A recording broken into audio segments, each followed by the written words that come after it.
Bien, hermanos, vamos a abrir la palabra en la carta a los Romanos en el capítulo 6 y vamos a dar lectura desde el versículo 11 hasta el 15 en principio.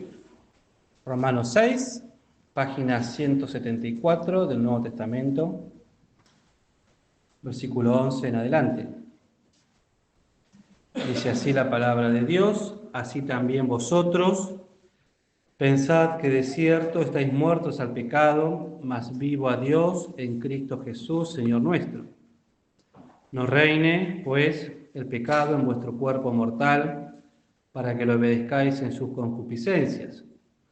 Ni tampoco presentéis vuestros miembros al pecado por instrumento de iniquidad, antes presentaos a Dios como vivo de los muertos, y vuestros miembros a Dios por instrumento de justicia.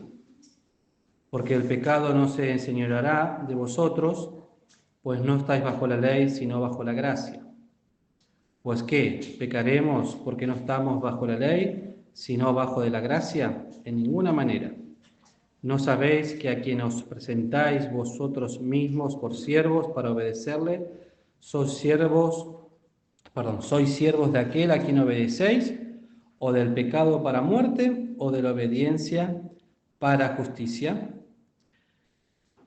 Hasta aquí, en principio, en este pasaje que el introductorio. Hoy tal vez vamos a leer algunos versículos un poquito más extensos, porque estos versículos nos hablan en un principio de una lucha espiritual que tenemos todos aquellos que un día hemos recibido a Cristo Jesús como nuestro único y suficiente Salvador, el cual nos ha dado esta prenda del Espíritu Santo, la gracia de poder ser hechos hijos de Dios. Esta gracia bendita que recibe todo aquel hombre, aquella alma, que arrepentido de sus pecados y reconociendo su necesidad espiritual, se entrega a Cristo pidiendo perdón, teniendo fe en esta obra preciosa de salvación, de gracia que Dios ha tenido para con la humanidad, dando a su Hijo Jesucristo, el cual murió y resucitó y hoy está sentado a la diestra de su Padre, intercediendo por nosotros y esperando aquel día en el cual el Padre le dé la orden de venir a buscar a su iglesia. Y mientras tanto, cada uno de nosotros, de los hijos de Dios, a lo largo de todos los tiempos, hemos tenido que ir, y los que ya han partido, ¿no? Han tenido, y nosotros tenemos que transitar por este mundo con muchas luchas y tal vez dificultades, pero luego veremos el motivo por el cual el Señor así lo permite. Pero la gracia bendita que tenemos de ser llamados y ser hechos hijos de Dios, muchas veces por las cuestiones de aquí abajo perdemos esta bendición, podemos decir el norte, y empieza a cumplirse aquí, ¿no? Lo que dice el versículo número 12, cuando dice el apóstol no reine, pero en nosotros se vuelve al revés, dice reina, podemos decir, en nuestra vida cotidiana. Y esto tenemos que dejar bien en claro que es para los que, como decíamos al principio, a los que tienen el Espíritu Santo en sus corazones. Porque el hombre sin Cristo, el hombre sin la gracia de ser hecho un hijo de Dios, el hombre natural, por sí mismo no tiene capacidad, no puede de ninguna manera poder luchar contra su carnalidad. Por cuanto nosotros somos portadores directos de este pecado, y pensaba como una fruta, ¿sí? Que cuando nacemos es una fruta linda y bonita, pero que en algún punto, aunque no se ve, ya tiene un punto de pudrición. Y así sola, en sí misma, la fruta no se puede curar, sino que a medida que pasa el tiempo, esa podredumbre va avanzando y va tomando toda la fruta hasta hacerla totalmente incomible, ¿sí? Y es nuestra vida. Nosotros desde que cuando nacemos somos pequeños, en algunos casos somos muy lindos, en otros, bueno, es discutible, pero bueno, en mi caso siempre me dijo mi mamá que era muy bonito. Pero a medida de los años, eso lindo que por ahí tiene un niño inocente se va volviendo cada vez más podrido y se deja de ver las rebeldías y las cuestiones del corazón y se va viendo también cómo uno se va envejeciendo a causa del pecado y con eso avanza también el crecimiento del pecado en la vida de cada uno de nosotros. Entonces, para nosotros es imposible, por nuestros propios medios, poder librarnos de este cuerpo de pecado. No hay forma. Por eso la única manera que tenemos es aceptando esta gracia bendita de Cristo, y ahí comienza una lucha espiritual, la cual el espíritu se opone a la carne y la carne al espíritu, y esta lucha se va viendo en cada uno de nosotros cada día, pero hay momentos en los cuales podemos bajar los brazos y la que predomina es nuestra vieja naturaleza, la naturaleza pecadora, pero el Señor nos llama justamente a no decir, bueno, ya soy salvo y no necesito más nada y con eso me conformo, sino que es justamente esta necesidad de glorificar a Dios en nuestros cuerpos, mostrando lo que Dios puede hacer en nosotros. Y la realidad es que muchas veces vivimos y nos manejamos en nuestra vida conforme a nuestras costumbres, nuestra pasada manera de vivir, la tomamos en forma normal, en forma cotidiana, y no procuramos ver lo que el Señor nos quiere mostrar. Entonces, transitamos por este mundo cayendo en pecados, cayendo en vicios, cayendo en cuestiones, las cuales parece que no se pueden salir, cuestiones que no se pueden arreglar, cuestiones que no pueden, a los cuales, como dice aquí la palabra, nos volvemos siervos y esclavos de esos pecados, de esos vicios, de esa vida pecaminosa, que cada uno de ustedes sabrá y aplicará también según lo que ustedes mismos se conocen. Yo no puedo dar ni acusar a nadie. Pero esto viene por un tema, esta pequeña introducción, viene por un tema que ayer en la reunión de jóvenes no pude tomar, que me tocaba a mí por falta de tiempo, pero que me puse a estudiar en el libro de Proverbios y que me llamó la atención porque nunca lo había estudiado en profundidad el tema, siempre lo entendí o lo vi por arriba, pero que es algo que se puede manifestar tal vez en alguno y que es una obra manifiesta de la carne. Y cuando dice que es una obra manifiesta, es una obra que se ve y que está latente en cada uno de nosotros, porque ninguno puede decir que no hay manifestaciones de la carne. Ojalá podamos decir que las obras de la carne no se manifiestan en uno, pero es un trabajo espiritual. Y el tema que en este día vamos a mencionar muy rápidamente, por falta de tiempo, es el tema de la envidia, que uno cuando lo preguntamos o decimos, bueno, ¿qué es la envidia? Uno puede, defínamelo ustedes, saber qué es la envidia. Los jóvenes no, que estuvieron ayer. ¿Sí? A ver, los mayores, ¿qué es la envidia para ustedes? Algo que no tenemos. Sí, muy bien. ¿Y es? Y que queremos. Algo que no tenemos, algo que nos gusta y que queremos. Pero eso que nos gusta y eso que queremos va más allá, porque no es algo que se quede ahí en el gusto y en el querer. La envidia en sí lo que provoca es una tristeza y un malestar muy grande en el alma, pero que también busca que el que tiene aquello que yo quiero lo pierda o no lo tenga más. Y en Proverbio 14:30 lo define como un carcoma de hueso. Y el carcoma de hueso, ¿qué es un carcoma? Yo lo busqué porque siempre me imaginé algo que se iba comiendo los huesos, pero en realidad se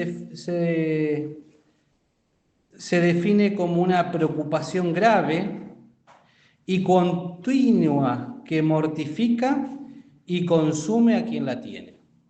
Entonces, cuando hablamos de la envidia, a veces, como decíamos, nos compartía recién la definición, es algo que quiero y me gustaría. Pero es distinto cuando uno sufre de envidia, porque es algo que llega a lo profundo y a carcomer profundamente, ¿sí?, las vidas de aquel que lo padece y que surge justamente de nuestra carnalidad y de nuestro corazón pecaminoso, ¿sí? Es una ambición desmedida. Que esta ambición desmedida, si ustedes miran en el libro de Gálatas,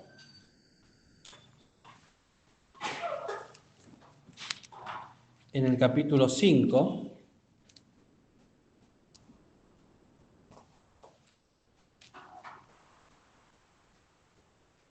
en el versículo 21, cuando dice, podemos leer la primera parte del 19, cuando dice, ¿no? Y manifiestas son las obras de la carne, y ahora el 21 dice envidias, y no por algo, no es casualidad, que el apóstol Pablo haya puesto al lado de envidias homicidios. Y me llamó la atención, ¿sí?, porque algunas versiones de la Biblia, más modernas, la han quitado la palabra homicidio, no la han puesto. Han pasado de envidia a borrachera. Y buscando en los originales, tampoco aparece la palabra homicidio al lado, sino que directamente salta a borrachera. Digo, ¿por qué homicidios? Porque esta palabra, ¿cómo se llama?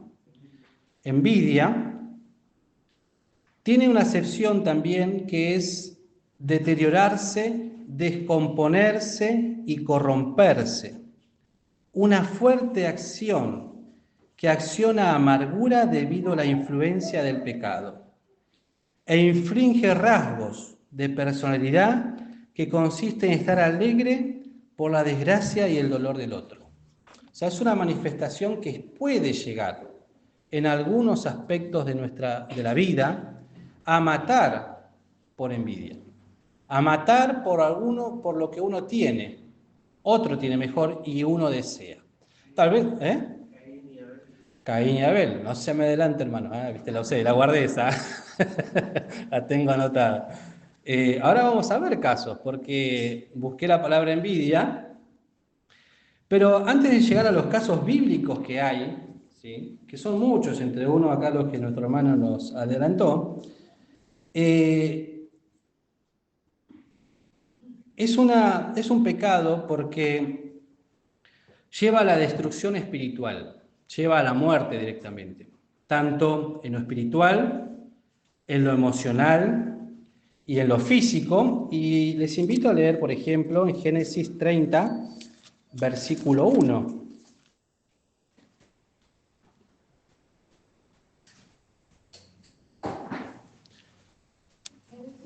30, versículo 1. ¿Por qué? Porque este pecado hace que uno no esté contento o no esté conforme con lo que Dios le ha dado y lleva, justamente, acompaña una falta de fe total y un olvido de Dios y destruye la vida. Fíjense lo que le pasó a Raquel, que no daba, dice, hijos a Jacob, y tuvo envidia de su hermana y decía a Jacob, dame hijos, o si no, ¿qué cosa? Me muero. Y lo mismo lo hemos visto con Sara, la esposa de Abraham, al punto de llevar a su marido a pecar, no esperando en el Señor y dándole a una sierva para que conciba hijos que luego trajeron sus problemas. Entonces, la envidia puede llevarnos a tomar decisiones sin consultar a Dios, obviamente, y que después nos puede entrar muchísimos dolores de cabeza, y problemas, y situaciones, y puede ser y puede afectar en grande manera nuestra vida espiritual, nuestra vida emocional y nuestra vida física. Y está también esta palabra envidia, justamente, encerrada con otros tipos de pecados que se manifiestan como el odio, la contienda, y que puede llegar a cometer otras cosas, como por ejemplo el homicidio, que bien lo podemos ver en el libro de Génesis también, en el primer capítulo, los primeros capítulos mejor dicho, en el capítulo 4, cuando dice, en Génesis 4:5, mas no miró propicio a Caín y la ofrenda suya, y ensañóse Caín en gran manera, y decayó su semblante. ¿Sí? Y dice luego en el versículo número 8, que finalmente Caín se levantó contra su hermano Abel y le mató. ¿Por qué? La palabra nos enseña que aquí Dios no vio propicio lo que Caín había hecho y tuvo envidia, podemos decirlo, de lo que Dios había aprobado de parte de su hermano Caín. Entonces vemos que la envidia, tal vez uno puede decir, bueno, yo no la siento de esa manera, pero no es algo que no se pueda manifestar. Y cada uno sabrá si en algún momento la ha padecido, si la ha sentido, ese deseo de tener algo que otro tiene, a tal punto de pensar, ojalá que lo pierda, ojalá que no lo tenga, y que yo lo quiero, o hacer todo lo posible para poder obtenerlo, para llegar a lo mismo. Y esta envidia no es solamente, se manifiesta con el dinero. Afecta a todo, ya vimos, por ejemplo, el caso de una ofrenda, el caso de una mujer que deseaba tener un hijo, pero también, ¿sí? Saúl, por ejemplo, tuvo envidia ¿de quién? De David, cuando David venció a Goliat, cuando el pueblo lo aclamó, tuvo envidia de su gloria, tuvo envidia de su victoria, y que a partir de ahí tornó a querer matarlo, a querer destruirlo. Y en el versículo 27-18, fíjense, Mateo 27-28, nos dice las Escrituras que estos personajes que ahora vamos a ver, fíjense en lo que hicieron.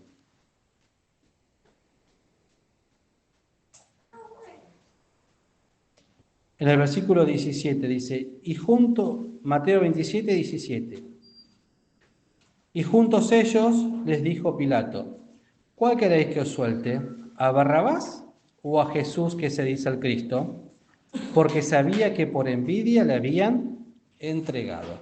Los fariseos sentían envidia de Cristo, de su vida, de sus enseñanzas, cómo el Señor era amado y cómo el Señor era seguido por una multitud gigante, que ellos era lo que procuraban.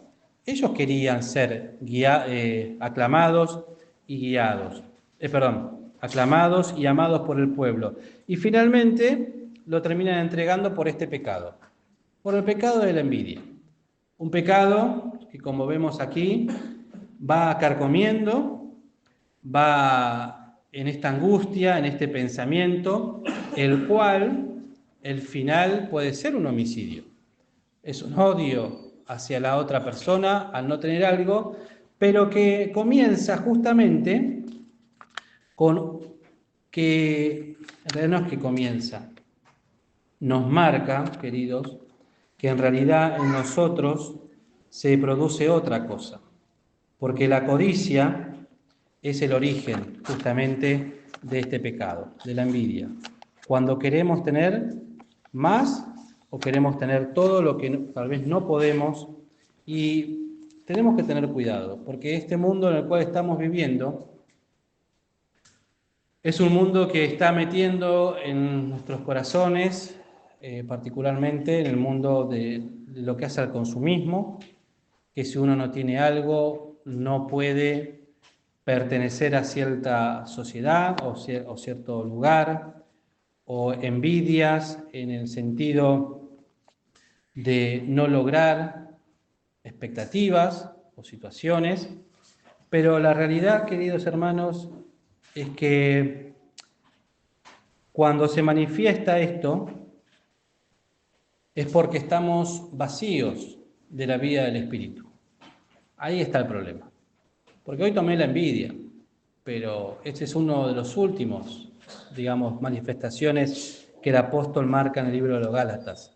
Hay muchas otras, pero estas envidias que surgen en el corazón puede ser una o puede ser una señal, pero ustedes lean después el libro de Gálatas y vean cuáles de todos esos otros pecados que manifiesta se están mostrando.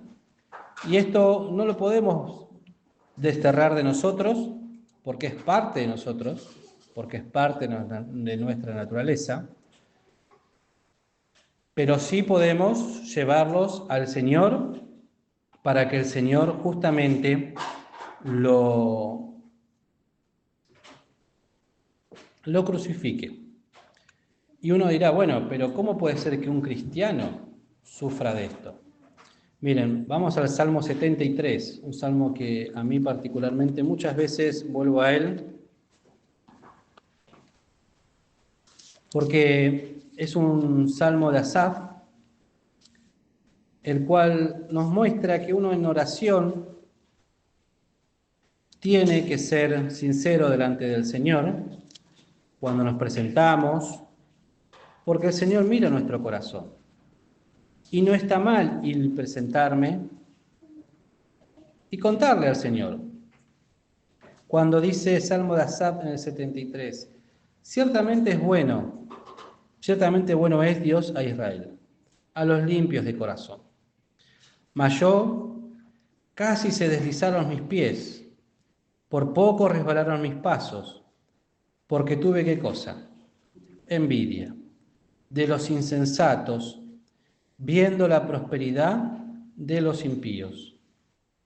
¿Por qué Asaf tuvo esto? Y él lo cuenta en este salmo, porque dice que no hay ataduras para su muerte, ante su fortaleza está entera, no están en ellos en el trabajo humano, ni son azotados con los otros hombres, por tanto soberbia los corona. ¿Sí? Entonces vemos que de aquí hasta el versículo 9, él pregunta, ¿por qué prosperan los impíos? ¿Cuál es la prosperidad de ellos? ¿Por qué? Y del 10 al 14, dice, o la pregunta o el tema es, ¿por qué sufren los justos? ¿Sí? ¿Por qué los hijos de Dios tal vez no pueden tener lo que quisieran? ¿O por qué sufrimos pruebas o luchas? ¿O parece que cuando más nos queremos aferrar al Señor, más difícil se nos hace? Todo es cuesta arriba y uno busca en el Señor el consuelo y parece que todo se complica aún más. Y miramos a nuestro costado y vemos que el otro que no participa de nada le va mucho mejor, que tiene otras cosas, que tiene otras libertades. Y seamos sinceros, hermano, ¿quién no se lo preguntó alguna vez? Porque por algo está en la Biblia, por algo Asaf lo deja aquí escrito por guía del Espíritu Santo, ¿sí? Y fíjense, ¿no? En el versículo 15, si dijera yo, descubriré de esa suerte, y aquí habría negado la nación de tus hijos. Pensaré pues para saber esto, es a mis ojos duro trabajo, hasta que venido al santuario de Dios, entenderé la postrimería de ellos. Asaf se pregunta en todo este salmo, ¿por qué los impíos y los hombres malos o los que no buscan a Dios prosperan y a los que buscan todo parece que es más difícil? Y la palabra así lo establece, y así lo dice. Pero en el versículo 22, Asaf nos da la respuesta. Fíjense cómo empieza, ¿no? Mas yo era, ¿qué cosa? Ignorante y no entendía. Era como una bestia acerca de ti.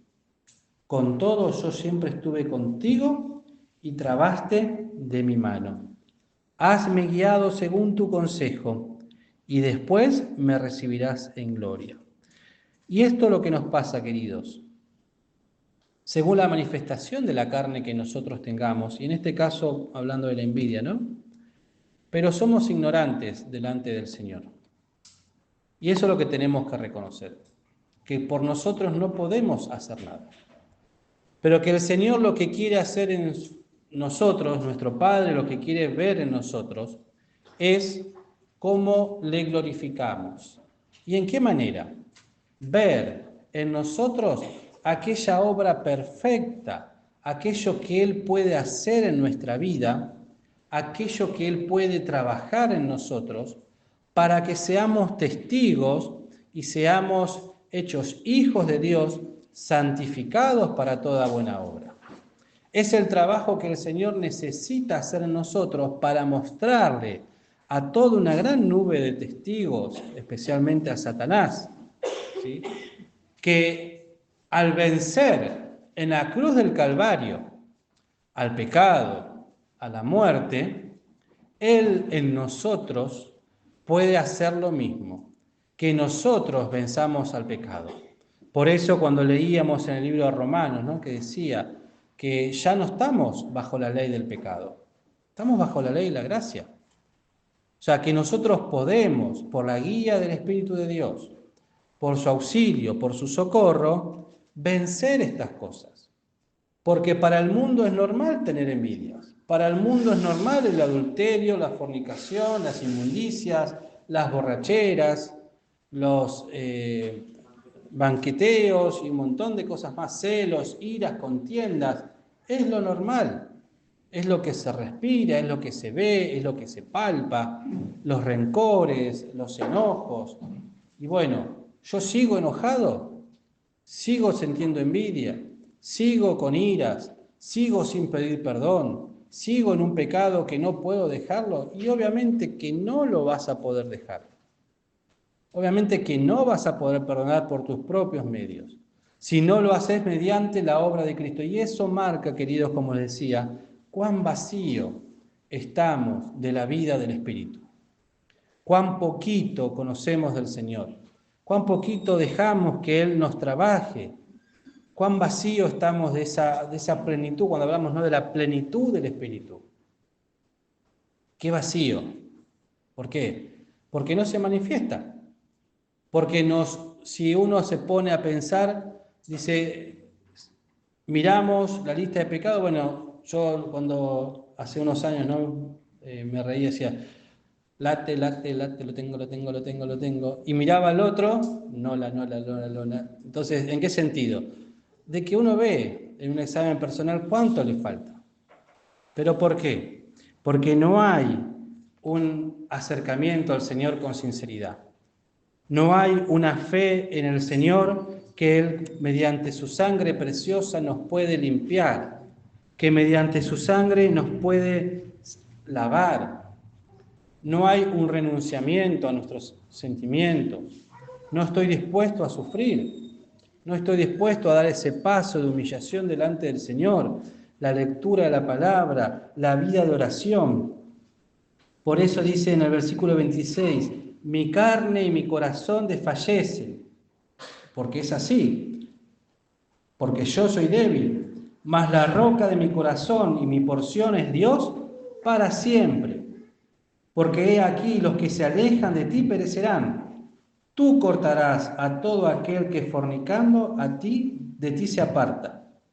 Y cuanto a mí, el acercarme a Dios es el bien. He puesto en el Señor Jehová mi esperanza para contar todas tus obras. He puesto en el Señor Jehová mi esperanza. Y esa es la decisión que cada uno de nosotros tenemos que tomar.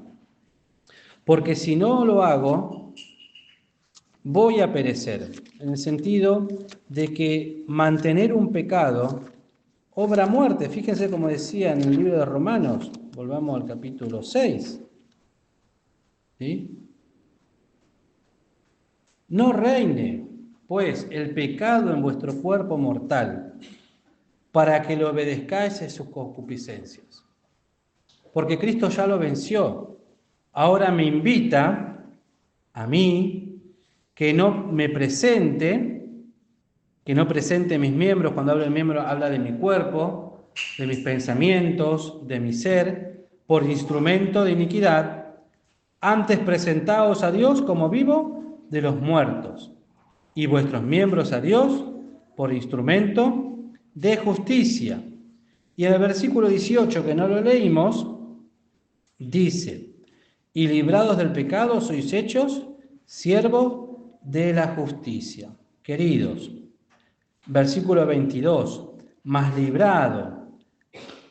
ahora librado del pecado y hechos siervos de Dios, tenéis por vuestro fruto la santificación y por fin la vida eterna. El Señor ya logró en la cruz. Nos es dado la bendición y el poder para poder justamente vencer el pecado, pero necesita de nuestro consentimiento. Decir, bueno, Señor, acá estoy. Tengo este pecado que realmente no lo puedo dejar y tengo que dejarlo, porque yo sé que me hace mal. Tengo este sentimiento, tengo esta situación. Bueno, ¿por qué es necesario?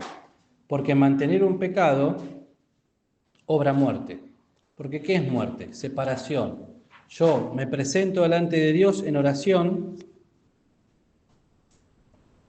y ¿qué le pido? Si sé que envidio con todo mi corazón a alguien que tiene algo que yo no tengo. ¿Qué le puedo pedir al Señor si no pido perdón?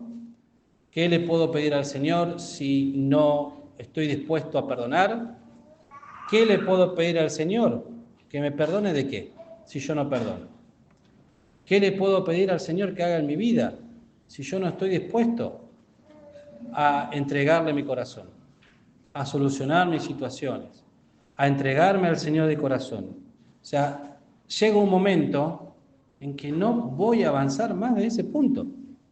Se pone un punto final y esta piedra no se mueve y no voy a poder cruzarlo hasta que no sea quitada.